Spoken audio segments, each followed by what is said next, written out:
What's up everybody, Weston here with the Hidden Gibbon, back with another Daily Deck Tech video. I hope everybody enjoyed yesterday's deck showcase from Wood.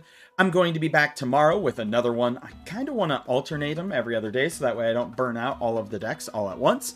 So today I have a regular deck tech for you, and today I chose Xira, the Golden Sting, because it's getting to be springtime here in Iowa, which means there will be bugs everywhere.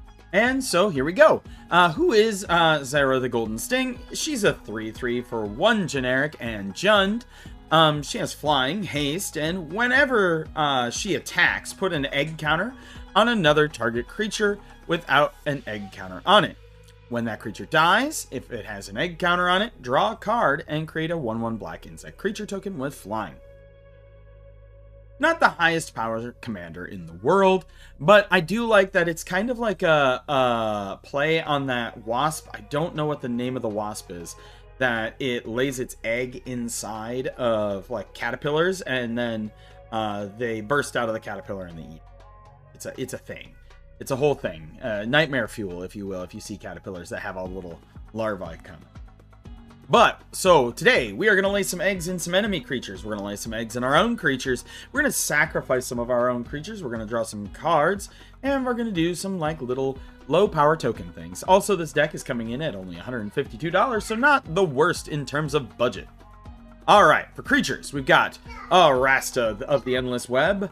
One of my favorite creatures of all time. She has reach. She's a 3/5 for 4. And whenever an opponent casts an instant or sorcery spell, create a 1/2 green spider creature token. Reach. We got Blight Beetle, protection from green. I actually really like this card because so many cards nowadays put counters on things.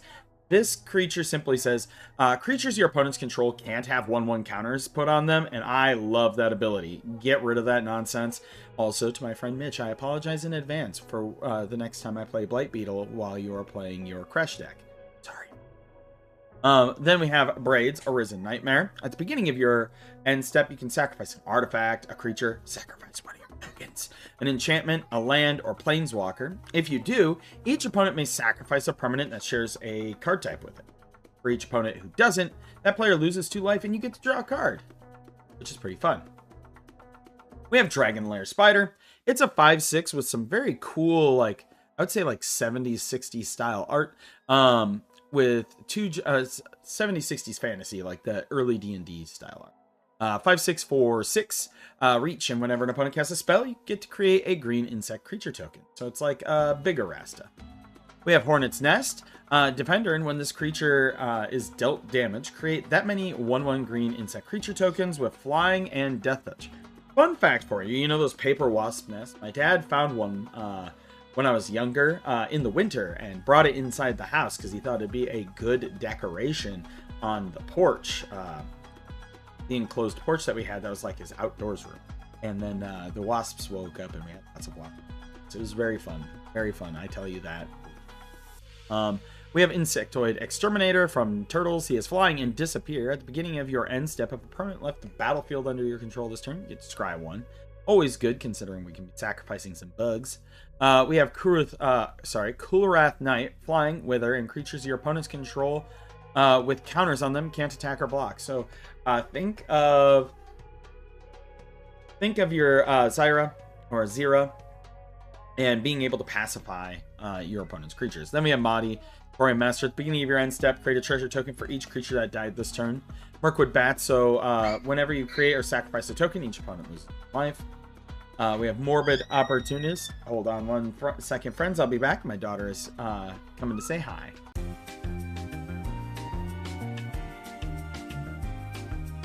Alrighty, friends, and I'm back. Like I said, Mirkwood Bats, flying, and whenever you create or sacrifice a token, each opponent loses 1 life. We have Morbid Opportunist. Whenever one or more creatures die, draw a card. This ability tree. Sure. We have Saber Ants. Look at the ants. Fun fact for you, I actually find ants disgusting. I hate the way that, like, it makes the ground look like squirming. Saber Ants is a 2/3 for 4. Whenever Saber Ants is dealt damage, you may put that many 1/1 green insect creature tokens into play. We have Scoot Swarm. I love Scoot Swarm. You get to make a bajillion debugs. So whenever a land enters, you get to make a 1/1 insect. If you have 6 or more lands, you make a copy of Scoot Swarm, which then makes more copies and more copies. We have Springheart and Antuco in here, so you can enchant a creature. And then it has landfall. When a land enters, you can make a 1/1 bug, or you can pay 2 to make a copy of that creature. We got the Scorpion God in here. Whenever a creature with a -1/-1 counter on it dies, draw a card. And then you can put a -1/-1 counter on target creature. And then when the Scorpion God dies, turn it to its owner's hand. End step. Then we have the original Xira or Xira. I don't know how to pronounce which way is the correct way to pronounce it, but she's a 1/2 for 3, originally from Legends, and she flies, and then you can tap Jund to target player draws a card. Don't let it get misdirected, friends. We have Black Sun Zenith. You can put -1/-1 counters on each creature. You have Bone Shard, sack a creature to destroy target creature or planeswalker. Cultivate, Kodamas Reach, Nature Source, Sky Shard Claim, and Rampant Growth and Farseek for some ramp. We have Decimate, destroy target artifact, target creature, target enchantment, and target land. There you go. Feed the Swarm. It blows up an enchantment or creature, and you lose life equal to mana value. Rise of the Witch King. Each player sacks a creature. If you sack a creature this way, you may return another creature permanent card from your graveyard to the battlefield. And then Pest Infestation. Pest Infestation is double X and green. One of my favorite cards in Magic. Destroy up to X target artifacts and their enchantments, and you create twice X 1/1 black green pest creature tokens. With when it dies, you gain 1 life. So it creates a bunch of little chump blockers, blows up some stuff, and you get to gain life when they die. Instance, we have removal. We have Abrupt Decay. It destroys a non-land permanent with converted mana cost 3 or less. Artifact Mutation. You destroy an artifact, it can't be regenerated, and you make a whole bunch of Saprolings where X is the mana value. We got Bedevil for removal. We got Corrupted Conviction, which is of course sack and draw. We have Deadly Dispute, which is sack an artifact or creature, draw 2 cards, create a treasure.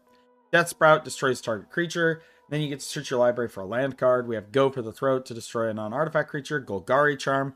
All creatures get -1/-1 till end of turn. Destroy an enchantment or regenerate a creature. Control. Arrow for a little bit more ramp.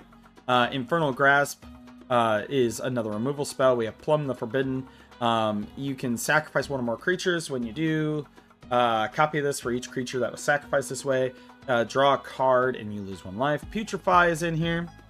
For removal, we got Riveter's Charm. Target opponent sacks a creature or planeswalker they control with the highest mana value, or exile the top 3 cards of your library until end of turn, or until the end next end step. You may play those cards and exile target player's graveyard, terminate, and then Tragic Slip, both removal. For artifacts, we do have Gruul Signet, Golgari Signet, and Rakdos Signet. Normally, I wouldn't run so many mana rocks in a deck with a lot of low to the ground mana cost, but there's a lot of colored pips in the stuff that we're doing, so they do work out. Soul Ring and Arcane Signet are in here. Skull Clamp to sack our tokens. Lightning Greaves and Swiftfoot Boots to protect our Xira. Whisper Silk Cloak to make her unblockable. Strionic Resonator, so that way you can copy the trigger and put another egg counter on something else. And then Urabrass Forge. So when you have this token attack and Xira attack, you can put the egg counter on the Phyrexian Horror, and then when it dies, you get your draw card and your bug.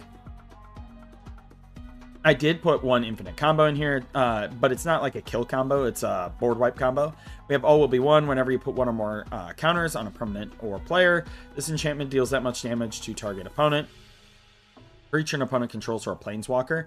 Then Everlasting Torment. Players can't gain life, damage can't be prevented, and all damage is dealt as though it had Wither. So all you got to do is like have them block something, or you put a -1/-1 counter on with the Scorpion God while these are in play, and that will start triggering them over and over and over again, and you can one-sided board wipe your opponents. Binding of the Old Gods, destroy a permanent, search for a forest. Creatures you control gain Death Touch. Evolutionary Leap, sack a creature, reveal cards from the top of your library to reveal a creature. Put that card in your hand, the rest on the bottom of your library in a random order. This is really good to sacrifice tokens to. We have Moldavine Reclamation. Whenever a creature you control dies, you gain a life, draw a card. Black Market. Whenever a creature dies, you put a counter on it, and then you get a black mana during your first main phase for each counter. Deathreap Ritual. Beginning of each end step, if a creature died this turn, draw a card.